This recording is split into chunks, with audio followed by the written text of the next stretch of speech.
شیراز وایي که نه 8 کاله مخکې چې دی نو زه یو ګنده انسان وم، ما به نشې کولې، ما به شراب څکل، ما به چرسونه څکل، چې څومره هم نشې وې وایي خلکو به زما نه نفرتونه کول. وایي 8 کاله مخکې چې دی نو موږ به یو پټو ته تلو، په هغه پټو کې به چې دی نو د خپل ملګرو سره لګیا وو، نشې به هم کولې او نشې به هم چې دی نو څکې او چې څه هم نشه وه نو هغه به ما کوله او یو ګنده زندګي مې تېروله، یو غلطه زندګي مې تېروله. وایي یو ځلې چې دی نو موږ پټي ته لاړو، په هغه پټي کې ناست یو، زما نور ملګري چې دی نو هغه نشه تیاری او بل طرف ته چې دی نو یو اواز د دغې پټي نه راغی. چې کله دا پټي نه اواز راغی د یو ماشوم اواز راغی. وایي ما هم دغه اواز واورېدو او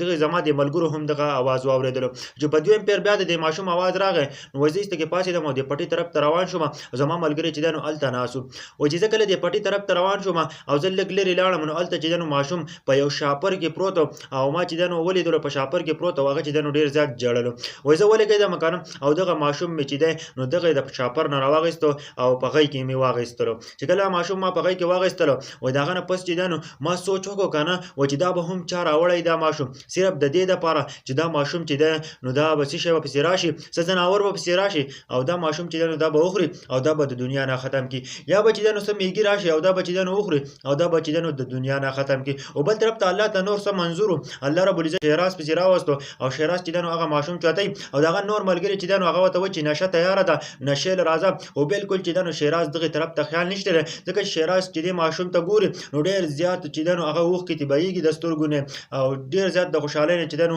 اوښکې بهیږي. وایي بل طرف ته چې دی نو شیراز چې دی نو هغه هم دا سوچ وکړو چې زموږ دا معاشره چېرته کوم طرف ته روانه ده، یو ماشوم چې دی نو هغه راوړي په تیلۍ کې اچوي او په تیلۍ کې چې دی نو هغه پروت وي او هغه چې دی نو ډېر زیات ژاړي. شیراز وایي که نه وایي چې زه خپل ګاډي له لاړم او ما د خپل ملګرو ته هېڅ هم ونه ویله او دغه ماشوم چې دی نو ما ډایرکټ هسپتال ته ویوړو. وایي چې کله ما هسپتال ته ویوړو چې دې چې دی نو معاینه وکړي چې دا وګوري چې دا څنګه دی دا هلک. هغه چې کله معاینه وکړله نو ډاکټر ورته ویل که نه چې د 3 ورځو نه چې دی نو دا ماشوم وږی دی، دې څه نه دي خوړل. نو هغه شیراز چې دی نو په هغه ټایم کې ناست ډېر زیات چې دی نو ژاړي، د سترګو نه چې دی نو اوښکې بهیږي. هغه ډاکټر چې دی نو دود رااخلي او دغه ماشوم ته نیسي، دغه ماشوم چې دی نو مړی. د هغه نه پس چې دی نو دغه ډاکټر دی شیراز ته وایي شیرازه چې هېڅ چل وکړه که نه دا ماشوم چې دی نو ته وساته، الله به چې دی نو تعالی یوه ښه بدله درکړي او الله رب العزت به چې دی نو ستا زندګي بدل کړي. شیراز لګي او دغه ماشوم کور ته راوړي نو دغه مور له خپل ورکوي، دغه خوریانې هم ژاړي، دغه مور هم ژاړي او د هغوی زندګي چې دی نو مکمل ته ورباندې بل شان شوله. او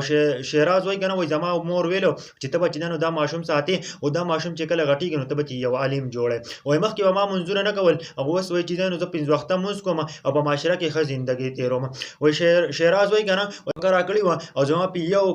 کروړ او 70 لاک روپۍ وې او هغه یې نه راکولې. وایي چې کله دا ماشوم ما کور ته راوړو تقریبا 2 ورځې وشولې، هغه کس ما ته په خپله باندې رینګ وکړو چې راشه خپلې روپۍ واخله، 1 کروړ او 70 لاک روپۍ دي. وایي چې زه لاړم که نه نو هغه 1 کروړ او 70 لاک روپۍ چې دی نو ماله راکړې. شیراز وایي که نه وایي اول چې دی نو زما زندګي ډېره زیاته خرابه تېرېدله. وایي په معاشره کې به چې دی نو خلکو زما نه کرکه کوله، خلک به چې دی نو زما نه لرې تللو او زما سره به تش په خیر نه کولو. وایي اوس تاسو وګورئ که نه وایي زه چې کله دین طرف ته راغلی یم او ما چې دی نو دغه ګنده زندګي پرېښې ده، ما دغه غلطه حرکتونه پرېښي دي او ما دغه ګنده زندګي پرېښې ده، نو خلک چې دی نو اوس زما سره کښېني ما له غاړې راکوي او زما چې دی نو ډېر زیات عزت کوي. ملګرو چې څومره عزت دی نو الله پاک چې دی نو په دین کې ایښودی دی او چې ته کله 5 وخته مونځ کوې، د قرآن شریف تلاوت کوې او خپله زندګي په صحیح طریقه باندې تېروې نو الله پاک چې دی نو ستا زندګي هم بدلوي. نو شیراز چې دی نو د هغه زندګي بدل شوله ځکه چې هغه د یو ماشوم چې دی نو راوړو او د هغه چې هغه ماشوم چې دی نو غټ شوی دی، مور یې ورته وایي که نه دې نه به ته یو عالم جوړی چې دا یو غټ عالم شي او دا چې دی نو یو غټ هلک جوړ شي، یو غټ کس چې دی نو جوړ شي